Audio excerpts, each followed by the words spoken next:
Hello my dear students, welcome to your master chem channel. कैसे हैं प्यारे बच्चों? Very good. तो आज मैं Amla Shankar Yadav master chem channel की तरफ से क्लास 11th के बच्चों को वीडियो लेके आया हूँ रिडक्स चैप्टर। आज का प्यारे बच्चों हमारा वीडियो लास्ट वीडियो है। इसके बाद रिडक्स चैप्टर आज खत्म हो जा रहा है। आज रिडक्स चैप्टर एंड हो जा रहा है, समाप्त हो जा रहा है। यह लास्ट वीडियो है रिडक्स चैप्टर का। तो प्यारे बच्चों आज के वीडियो हमारा डिस्कशन होगा एप्लीकेशन ऑफ रिडक्स रिएक्शन। पूरा रिडक्स रिएक्शन आप लोगों को हमने पढ़ा दिया, सारे बच्चे पढ़ रहे हैं। अब यहाँ पर एक पॉइंट आती है कि आखिर रिडक्स रिएक्शन का क्या यूज है, क्या एप्लीकेशन है। तो प्यारे बच्चों इतना तो आप जान ही चुके होंगे, दो सेल की बात किया था, electrolytic cell, electrochemical cell. Electrochemical cell जिसको वोल्टैइक सेल कहते हैं या गैल्वानिक सेल कहते हैं, जो कि केमिकल एनर्जी को इलेक्ट्रिकल एनर्जी में कन्वर्ट कर देता है। एक तो ये एप्लीकेशन यही हो गया, ठीक है। इसी तरह से मेटल के एक्सट्रैक्शन में, क्योंकि मेटल का एक्सट्रैक्शन जो होता है, मेटलर्जी होती है, तो वहाँ पर इलेक्ट्रोकेमिकल सेल का यूज किया जाता है, इलेक्ट्रोप्लेटिंग का यूज किया जाता है। वहाँ पर रिडक्स रिएक्शन होता है। रिडक्स रिएक्शन के थ्रू मेटल, प्योर मेटल को हम सेपरेट करते हैं। इसके अलावा प्यारे बच्चों तरह तरह के केमिकल्स बनाए जाते हैं रिडक्स रिएक्शन के थ्रू। तरह तरह के केमिकल्स, फोटोसिंथेसिस भी एक रिडक्स रिएक्शन है प्यारे बच्चों। इसका फोटोसिंथेसिस क्लोरोप्लास्ट के प्रेजेंस में, वाटर के प्रेजेंस में, सनलाइट के प्रेजेंस में किस तरह से कार्बन डाइऑक्साइड कैप्चर हो जाता है और कार्बोहाइड्रेट में कन्वर्ट कर लिया जाता है। ये सारी बातों का रिएक्शन हम किसी फ्यूल का कंबस्चन होता है, जैसे पेट्रोल, डीजल, कोल, एलपीजी, गैस, मीथेन, जिसका भी कंबस्चन होता है, एनर्जी प्रोड्यूस होती है, ये सब क्या है, एक प्रकार का रिडक्स रिएक्शन है प्यारे बच्चों। तो ढेर सारे एप्लीकेशंस हैं आपका, जो है यहाँ पर हम आपको पूरा हाईलाइट करने जा रहे हैं, आप इसको जानिए। तो चलते हैं प्यारे बच्चों। हाँ तो प्यारे बच्चों ये लास्ट लेक्चर है रिडक्स चैप्टर का, लेक्चर नंबर 27, जो कि ये चैप्टर का अंतिम लेक्चर है, लास्ट लेक्चर है और चैप्टर एंड हो जाता है। Application of Redux reaction. तो आप कॉपी कलम लेने प्यारे बच्चों, एक एक पॉइंट को लिखिए। पहले तो एक्सट्रैक्शन ऑफ मेटल। देखो प्यारे बच्चों, मेटल ओर के रूप में पाया जाता है, जिसको हिंदी में अयस्क कहते हैं। मेटल ओर के रूप में पाया जाता है और ढेर सारी इम्प्योरिटीज होती है। उसके साथ सैंड लगा रहता है, सॉयल लगा रहता है, उसका ऑक्साइड होता है, कुछ अन्य मेटल्स भी होते हैं। तो इस तरह से मेटल तो प्योर के रूप में पाया नहीं जाता, हमेशा इम्प्योर के रूप में पाया जाता है। उस इम्प्योर मेटल के फार्म को हम अयस्क यानी ओर कहते हैं, ORE ओर। तो उसका एक्सट्रैक्शन हम जब करते हैं तो उस एक प्रोसेस होती है जिसको कहते हैं मेटलर्जी। तो खैर हम उस फील्ड में अब ज़्यादा डिटेल नहीं करना चाहेंगे, क्योंकि मुझे रिडक्स रिएक्शन का एप्लीकेशन बताना है। तो एक्सट्रैक्शन ऑफ मेटल्स प्यारे बच्चों, by using suitable reducing agents, metal oxides can be reduced to metals. एक सुटेबल बढ़िया रिड्यूसिंग एजेंट यूज करके हम मेटल को मेटल ऑक्साइड को प्योर मेटल में हम सेपरेट कर लेते हैं प्यारे बच्चों। जैसे एग्जांपल देखिए, फॉर एग्जांपल Fe2O3 है, ये Fe2O3 है, इसमें आयरन है और आयरन का ऑक्साइड फेरिक ऑक्साइड है ना। Is reduced to iron in blast furnace using coke माने वही कोयला, कार्बन, एज रिड्यूसिंग एजेंट। अब देखो प्यारे बच्चों, Fe2O3 है, 3 कार्बन है, ये तीनों कार्बन तीनों ऑक्सीजन को लेके अलग हो जाएगा। देखिए 3 कार्बन 3 ऑक्सीजन, तो 3CO बन गया, ऑक्सीजन हट गया, तो क्या बचा, प्योर आयरन बच गया, है ना। तो इस तरह से रिड्यूसिंग एजेंट का काम करता है कार्बन रिड्यूसिंग एजेंट का काम कर जाता है। इसी तरह से similarly Al2O3 is reduced to aluminium. इसी तरह से Al2O3 को ऑक्सीजन कार्बन लगा करके ऑक्सीजन हटा लेते हैं, एल्युमिनियम हमको मिल जाता है by cathodic reduction in electrolytic cell. Other metals such as lithium, sodium, potassium, magnesium calcium etcetera are also obtained commercially by electrolytic method. तो प्यारे बच्चों, इलेक्ट्रोलाइटिक मेथड से इलेक्ट्रोलिसिस करके मेटल की प्योरिफिकेशन कर लेते हैं, यानी प्योर मेटल हम प्राप्त कर लेते हैं। तो प्यारे बच्चों, इसको नोट कर लो, आगे प्रोसीड करता हूं। बहुत बढ़िया, ठीक। अब देखिए, मैंने बताया था इलेक्ट्रोकेमिकल सेल या बैटरी।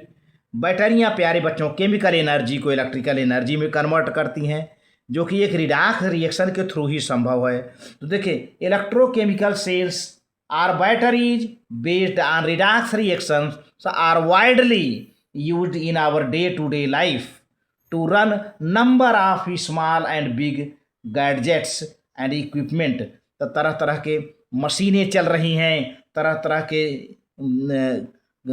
टूल्स चल रहे हैं, तरह तरह के जो है इक्विपमेंट्स चल रहे हैं। किससे? एनर्जी से। एनर्जी रिडॉक्स रिएक्शन से हमें मिल जाता है।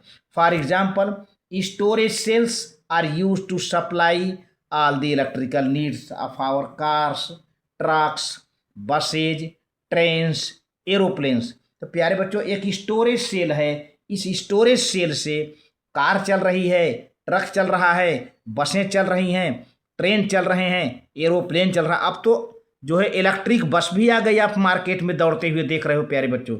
यहाँ तक कि ई रिक्शा भी आ गया। ये सब क्या कि किसका देन है? रिडॉक्स रिएक्शन का देन है प्यारे बच्चों। Similarly, electrical energy needed in space capsules is obtained by reaction of hydrogen and oxygen in fuel sales. तो प्यारे बच्चों, फ्यूल सेल 12th क्लास में है, जो कि बोर्ड में खूब आता है। तो 11th क्लास के बच्चों को भी रख दिया गया है यहाँ पर।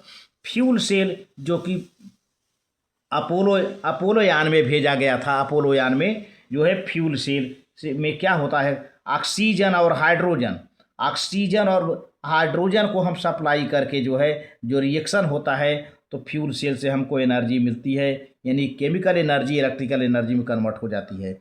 देखिए, यही बात बताई जा रही है। Similarly, electrical energy needed in space capsule. Space का मतलब ऊपर है ना। Is obtained by reaction of hydrogen and oxygen in fuel cells which are electrochemical cells using oxygen and hydrogen electrodes.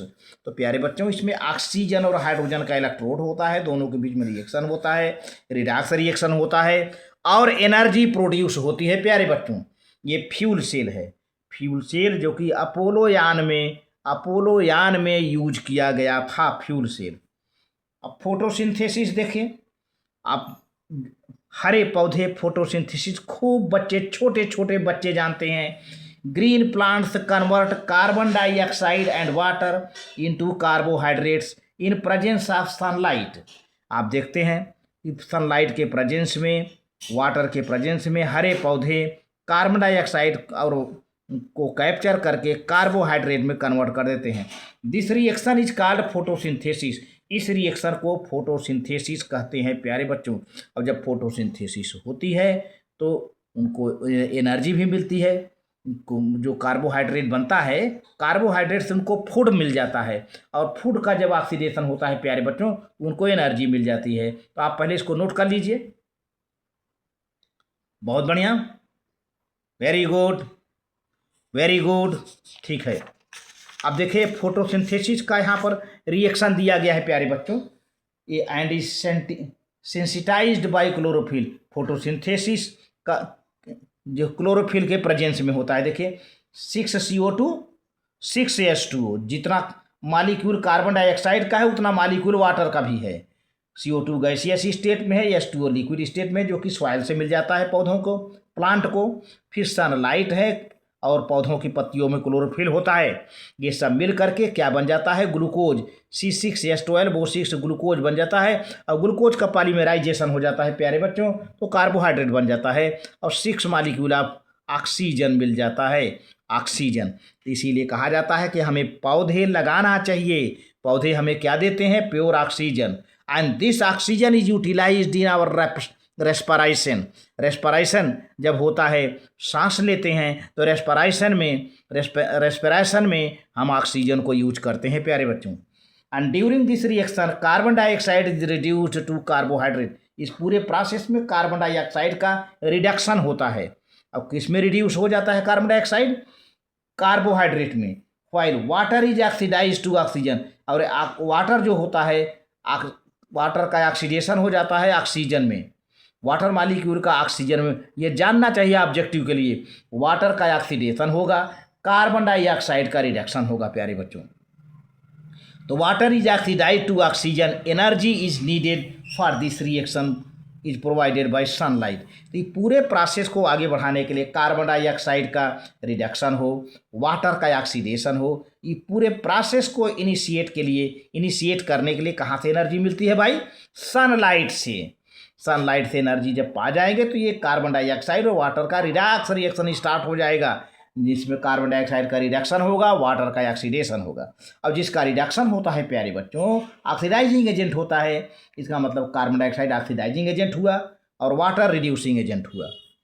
And this reaction of source of food for plants and animals. अब प्यारे बच्चों, यही plant जो glucose बनाता है, carbohydrate बनाता है, तो प्लांट को भी फूड मिल गया और इसी प्लांट से एनिमल को भी फूड मिल जाता है, क्योंकि एनिमल तो फोटोसिंथेसिस करते नहीं, हम लोग किस पर डिपेंड हैं? प्लांट पर। तो अब प्लांट कैसे अपना फूड बनाता है? ये फोटोसिंथेसिस करके। अब यही फूड हम लोग यूज कर लेते हैं। तो इसीलिए कहा जाता है कि this reaction of source of food for plants and animals, plant और एनिमल दोनों के लिए ये फूड का सोर्स है। It is also maintains constant supply of 21% of oxygen by volume in the atmosphere needed for the combustion of the fuels and breathing of the all living creatures in the world। पूरे संसार में, पूरे world में प्यारे बच्चों creatures हैं, living beings हैं, plants हैं, तो सबको जो है प्रॉपर ऑक्सीजन मिले। फोटोसिंथेसिस से 21% ऑक्सीजन का जो सप्लाई है वो कांस्टेंट बना रहता है, कांस्टेंट। इसीलिए कहा जाता है कि पेड़ों की कटाई नहीं होना चाहिए, स्टॉप कटिंग ट्रीज, क्योंकि पेड़ों की कटाई होने से हमें क्या कम मिलेगा? ऑक्सीजन कम मिलेगा। पेड़ क्या करते हैं? हरे पेड़ क्या करते हैं? फोटोसिंथेसिस करते हैं और एटमॉस्फेयर में क्या छोड़ देते हैं प्यारे बच्चों? ऑक्सीजन। अब हम जब पेड़ ही काट देंगे तो ऑक्सीजन तो मिलेगा नहीं हमें, तो इससे पोल्यूशन बढ़ेगा, कार्बन डाइऑक्साइड की क्वांटिटी बढ़ती जाएगी, अन्य गैसों की क्वांटिटी बढ़ जाएगी। इसलिए हमें प्लांटेशन करना चाहिए प्यारे बच्चों। अब सप्लाई ऑफ एनर्जी अगला है, रिडक्स रिएक्शन से हमें एनर्जी भी मिलती है। अब the energy required for our daily needs is obtained by oxidation of glucose और फ्यूल्स। तो प्यारे बच्चों, हमारे शरीर के अंदर ग्लूकोज का ऑक्सीडेशन होता है, वो एक रिडक्स रिएक्शन है। हमारे शरीर के अंदर माइटोकॉन्ड्रिया में ग्लूकोज का ऑक्सीडेशन होगा तो हमें एनर्जी मिलती है एटीपी के रूप में। बायो के बच्चे जानते होंगे एडिनोसिन ट्राइफॉस्फेट। इसी तरह से अन्य फ्यूल हों, ये तो ग्लूकोज हो गया, अन्य फ्यूल हों जैसे पेट्रोल, डीजल, कोयला, गैस, केरोसिन, तमाम फ्यूल्स हैं, तो उनका भी जब कंबस्चन होता है तो ऑक्सीडेशन ही होता है प्यारे बच्चों, सॉरी रिडक्स रिएक्शन होता है, जिससे हमें एनर्जी मिलती है। तो फॉर एग्जाम्पल देखिए, कुछ एग्जाम्पल्स हैं, पहले इसको आप नोट कर लीजिए। बहुत बढ़िया, ठीक। For example oxidation of fuels, किसी भी ईंधन का, फ्यूल माने ईंधन, किसी भी ईंधन का हम ऑक्सीडेशन करते हैं, जैसे सच वुड, लकड़ी जलती है, गैस, कैरोसिन, पेट्रोल एक्सेट्रा, ये सब फ्यूल ही तो हैं, etcetera produces large amount of energy which we need for various purpose in our daily life. तो ये लकड़ी जलेगा, गैस जलेगा, केरोसिन जलेगा, पेट्रोल जलेगा, इनके जलने से large amount of energy produce होती है और इस एनर्जी का हम अपने डेली लाइफ में यूज कर लेते हैं, खाना पकाने में, किसी चीज़ को जलाने में, तमाम फील्ड में इसका हम यूज़ कर लेते हैं एनर्जी का। अब जैसे देखिए फ्यूल है, फ्यूल के आगे ब्रैकेट बना है, इस फ्यूल में क्या क्या हो सकता है? वुड हो सकता है, पेट्रोल हो सकता है, गैस हो सकता है, केरोसिन हो सकता है, और भी ढेर हैं, हमने कम लिखा है, डीजल हो सकता है, एलपीजी हो सकता है। फ्यूल के अंदर बहुत से कोयला हो सकता है। इनका कंबस्चन किसके प्रेजेंस में होगा? ऑक्सीजन के, क्योंकि कोई चीज़ जलती है, किसी चीज़ का कंबस्चन होता है प्यारे बच्चों, तो क्या नीड होनी चाहिए? ऑक्सीजन के प्रेजेंस में। तो ऑक्सीडेशन ही तो हुआ। तो क्या बनेगा, कार्बन डाइऑक्साइड, वाटर बनेगा, अदर प्रोडक्ट बनेगा, plus other product, plus last में क्या बनेगा, एनर्जी। देखिए आप रिएक्शन, कार्बन डाइऑक्साइड बनना कन्फर्म है, वाटर बन जाता है, अदर कोई प्रोडक्ट बन जाता है, और लास्ट में हमको एनर्जी मिल जाती है। इतनी एनर्जी मिलना है रिडक्स रिएक्शन में। Human body also needs energy for proper function. अब ह्यूमन बॉडी की बात करें, आपको ये जानकारी करना चाहिए क्योंकि आप 11th क्लास के स्टूडेंट हैं। अगले क्लास आपका, अगला क्लास आपका 12th है। तो आपको ये जानना चाहिए कि ह्यूमन बॉडी में तरह तरह के रिएक्शंस होते रहते हैं, जिसमें रिडक्स रिएक्शन है। ह्यूमन बॉडी को क्या चाहिए, एनर्जी चाहिए। अब एनर्जी कहाँ से आई भाई, अपने प्रॉपर फंक्शन के लिए उसको एनर्जी चाहिए। तो this energy is obtained by oxidation of glucose. मैंने पहले बताया था ग्लूकोज का ऑक्सीडेशन होता है in our body to produce carbon dioxide and water. देखिए प्यारे बच्चों, ये ग्लूकोज है, ये ऑक्सीजन है, और ऑक्सीडेशन हो रहा है हमारे बॉडी में। 6 मॉलिक्यूल ऑफ कार्बन डाइऑक्साइड बन गया, वाटर बन गया, लास्ट में एनर्जी बनता है। तो एनर्जी एटीपी के रूप में मिलता है, बायो के बच्चे जानते हैं। इसके अलावा लास्ट पॉइंट है प्यारे बच्चों, रिडक्स रिएक्शन का और क्या यूज है और क्या एप्लीकेशन है। तरह तरह के केमिकल बन जाता है, जितनी दवाइयाँ हैं, बहुत सी ऐसी दवाइयाँ हैं, बहुत ऐसे मेडिसिन हैं जो कि रिडक्स रिएक्शन से बनते हैं। कुछ ऐसे केमिकल्स हैं, soda, washing soda, chlorine, fluorine, ये सब रिडक्स रिएक्शन से ही बन जाते हैं प्यारे बच्चों। लैब में टाइट्रेशन आप करते हो, तो टाइट्रेशन क्या है, एक रिडक्स रिएक्शन है। टाइट्रेशन क्यों करते हैं, क्वालिटेटिव एनालिसिस करते हैं प्यारे बच्चों, कितनी अमाउंट में जो है हमको करना पड़ा टाइट्रेंट का यूज, कितनी अमाउंट में टाइट्रेंट का यूज किया गया, तो ऑक्सीडाइजिंग एजेंट कितनी अमाउंट में यूज किया गया, रिड्यूसिंग एजेंट कितनी अमाउंट में यूज किया गया, ये सब सारी बातों का कैलकुलेशन हम टाइट्रेशन प्रैक्टिकल करके कर लेते हैं। तो many chemicals of our daily needs such as caustic soda, chlorine, fluorine etcetera are produced by electrolysis which is based on the redox reaction. ये सब इलेक्ट्रोलिसिस से प्रोड्यूस होते हैं, जो कि रिडक्स रिएक्शन पर बेस होता है, यानी रिडक्स रिएक्शन से। इसी तरह से qualitative analysis is done by titration. तो क्वालिटेटिव एनालिसिस यानी क्वालिटेटिव एनालिसिस माने quantity of oxidizing agent and reducing agent हम कैलकुलेट करते हैं टाइट्रेशन प्रैक्टिकल करके प्यारे बच्चों। तो इस तरह से आपका चैप्टर एंड हो गया, और ढेर सारी शुभकामनाएं 11th क्लास के बच्चों को, ढेर सारी शुभकामनाएं। मास्टर केम चैनल पर ढेर सारे प्रॉब्लम्स आपके पड़े हुए हैं, आप खोज कर उसको पढ़ें और अपने करियर को आगे बढ़ाएं। थैंक यू वेरी मच प्यारे बच्चों।